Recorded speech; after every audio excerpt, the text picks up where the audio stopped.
আসসালামু আলাইকুম, আমি কিয়া রহমান আমার কুকিং চ্যানেল থেকে আপনাদের সাথে আবার একটা ব্লগ শেয়ার করছি। আশা করছি আপনাদের কাছে অনেক ভালো লাগবে। পুরনো জিনিস, পুরনো স্মৃতি আসলে আমরা চাইলেও ভুলতে পারি না। বয়স যত দিন দিন বাড়তেছে, পুরনো স্মৃতিগুলো মনে হইতেছে আরো বেশি বেশি মনে পড়তেছে। দেখতে দেখতে প্রায় এক যুগেরও বেশি সময় ধরে দুজনের পথ চলা। এখন এমন একটা বয়স আসলে আছি, এখন আসলে মনের মধ্যে একটা ভয়। দুজনেরই আসলে একই রকম ভয়, কে যেন কখন কাকে ছেড়ে দুনিয়া থেকে চলে যাব।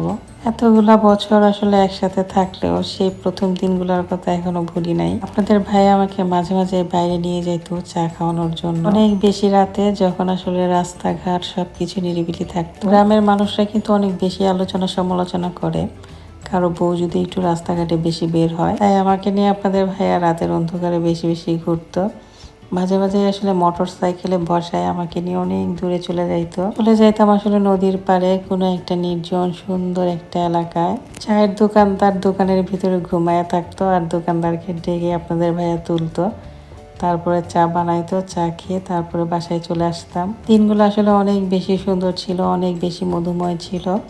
আজকের দিনটাও কিন্তু ঠিক সেই রকম। রাত প্রায় একটার কাছাকাছি বাজতেছিল আর আপনাদের ভাই আসলে আমাকে ঘুম থেকে টেনে উঠাইয়া বলতেছিল চলো যাই বাইরে ঘুরে আসি। আমারও আসলে সেই আগের কথা মনে পড়ে গেল, তারপরে চলে গেলাম তার সাথে ঘোরার জন্য। একেবারে রাস্তাঘাট গুলা নিরিবিলি, শুধুমাত্র আমরা তিনজনই ছিলাম।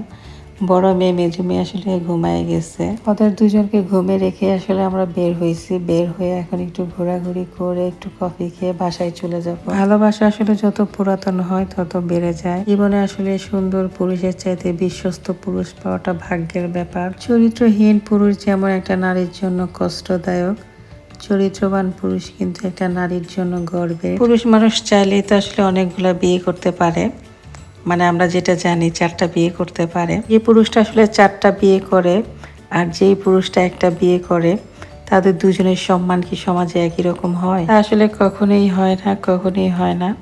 শুনতে খুব ভালো লাগলেও এই ব্যাপারটা কিন্তু আসলে অনেক লজ্জাদায়ক। সমাজে একটু খেয়াল করে দেখবেন, চরিত্রবান পুরুষরা কিন্তু একটা বিয়েতেই সন্তুষ্ট থাকে। যাই হোক, মনের অনেক কথাই আসলে শেয়ার করে ফেললাম। ছুটির দিন হলেই আসলে আপনাদের ভাইয়া এখন রাতের বেলা ঘুরতে নিয়ে যায়। আসলে দেখলে মনে করে আসলে কত দূরে দূরে আসলে ঘোরাঘুরি করি, ব্যাপারটা কিন্তু একদমই তা না। আমরা কিন্তু আসলে আমাদের বাসার আশেপাশেই ঘোরাঘুরি করি। আবার এই ছোট্ট বুড়িটা হচ্ছে, আমি যখন ঘুম থেকে উঠে যাব সে ঠিক সেই টাইমে উঠে যাবে, আমি যখন আবার ঘুম আসতে যাব ঠিক টাইমে সে ঘুমাই যাবে। ঘুমের মধ্যে যদি ওর বাবার কণ্ঠটা একবার শুনে তাহলে লাফ দিয়ে উঠে যাবে আর বলবে মা বাবা আসছে, বাবা আসছে। সে প্রচন্ড অ্যাক্টিভ একটা বাচ্চা, আলহামদুলিল্লাহ। এখন সে বসে বসে আসলে খুব বায়না করতেছিল মার্কেটে যাবে, সে কিছু কেনাকাটা করবে। ঘর থেকে বের হলেই তার কিছু কেনাকাটা করতে ইচ্ছা করে, শপিং করতে ইচ্ছা করে, কিছু খাইতে ইচ্ছা করে। বাসায় আসলে এগুলো কিছু ইচ্ছা করে না তার, একেবারে দুষ্টু একটা বুড়ি। সবাই আসলে ওদের জন্য অনেক বেশি দোয়া করবেন যাতে ওরা সবসময় ভালো থাকে। তো আজকের মতো এই পর্যন্তই, সবাই অনেক ভালো থাকবেন। আসসালামু আলাইকুম।